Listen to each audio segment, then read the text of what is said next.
James thought the farmhouse would be his escape from pain, but not everything that's lost stays gone. Some things come back, twisted and angry. The house had been waiting for him. James needed a new start after the accident. Losing his wife and daughter left him numb. So, when he heard about an old abandoned farmhouse in Kentucky that was up for sale, he didn't hesitate. It was cheap, quiet, and far away from the city. Everything he needed to escape his memories. But the house didn't feel right. On the first night, James noticed something strange. The house creaked more than usual, and sometimes he swore he could hear footsteps above him in the room where he kept photos of his wife and daughter. At first, he tried to ignore it. Grief plays tricks on the mind, he thought, but every night the sounds got louder. One night, as he lay in bed, he heard his daughter's laughter, soft, distant, and unmistakable. His heart raced.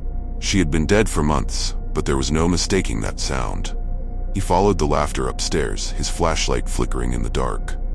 The air was cold, colder than it should have been in July.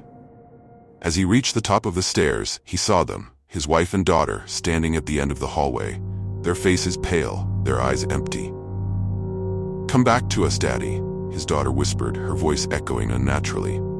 James was frozen, torn between the pain of his loss and the horror of what he was seeing. He took a step forward, and suddenly the walls began to shift. The house seemed alive, breathing. The door behind him slammed shut, trapping him inside. As he reached for his daughter, her face twisted, becoming something grotesque. The sweet voice became a growl. "You'll never leave us." The house was no longer just a house. It had absorbed their spirits, turning them into something dark. James realized too late that he wasn't alone in his grief. The house had been feeding off it, waiting for him to come. The next day, the neighbors found the farmhouse locked from the inside.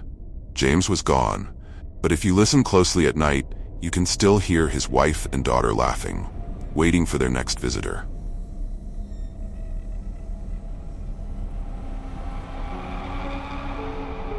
Coleridge Asylum has been abandoned for decades, but the walls remember everything, and sometimes the past refuses to stay buried. Sarah thought she was studying history, but the asylum had a lesson of its own. Sarah had always been fascinated by history, particularly old, forgotten buildings. When she heard about Coleridge Asylum, she knew she had to see it. The asylum had been shut down in the 1950s after rumors of abuse and strange deaths. It was the perfect subject for her thesis.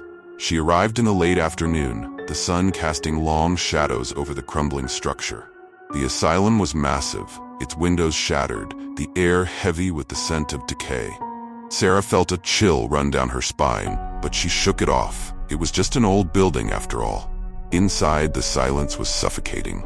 Dust covered the floor, and graffiti lined the walls. Sarah set up her camera and started exploring, her footsteps echoing through the empty halls. She reached the east wing where the most violent inmates had been kept.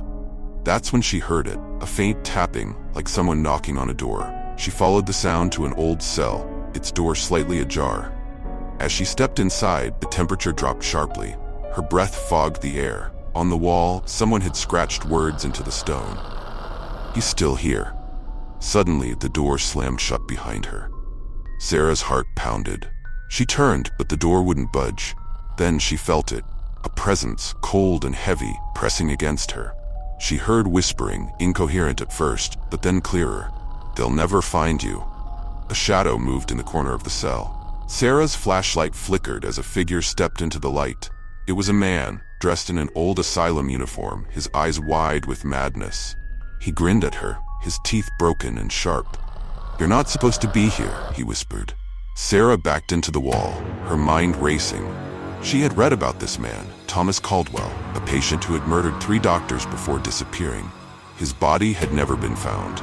As the spirit moved closer, Sarah screamed, but her voice was swallowed by the asylum's walls. She tried to escape, but the figure was everywhere, in front of her, behind her, whispering in her ear.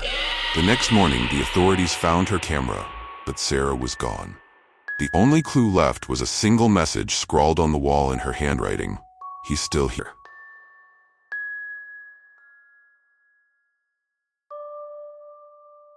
Ethan thought the cabin by the lake was a peaceful escape from his troubled life. But something had been waiting in the water, something that didn't want him to leave. Ethan hadn't been to the family cabin in years. His father had died recently, leaving it to him in the will. He thought spending some time there would help him clear his head, away from the noise of the city. The cabin, nestled by a large, quiet lake, seemed perfect. But as soon as he arrived, something felt wrong. The lake was unnaturally still, and the air around it was heavy, like it was holding its breath. Ethan shook off the feeling and settled in. That night, as he stood by the lake's edge, he noticed something moving just below the surface.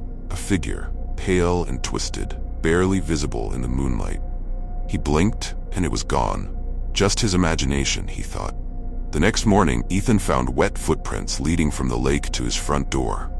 They stopped abruptly on the porch. His blood ran cold. No one was supposed to be here. He checked the door, locked, just as he had left it.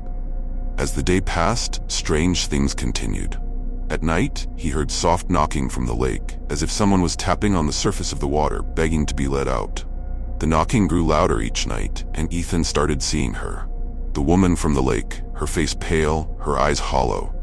Ethan discovered an old journal in the cabin, written by his father. In it, his father confessed to an awful secret. Years ago, a woman had drowned in the lake. But it wasn't an accident. His father had been involved, and her spirit had never left. That night, Ethan couldn't sleep. The knocking was louder than ever, shaking the walls of the cabin. He knew what he had to do. He walked to the lake, its surface calm and black. "I'm sorry," he whispered, as the woman's figure slowly rose from the water, her eyes locked on his. The next morning, the cabin was empty. Ethan was gone, but the lake was silent again. The locals say the lake keeps its secrets, and once you hear the knocking, you're never the same.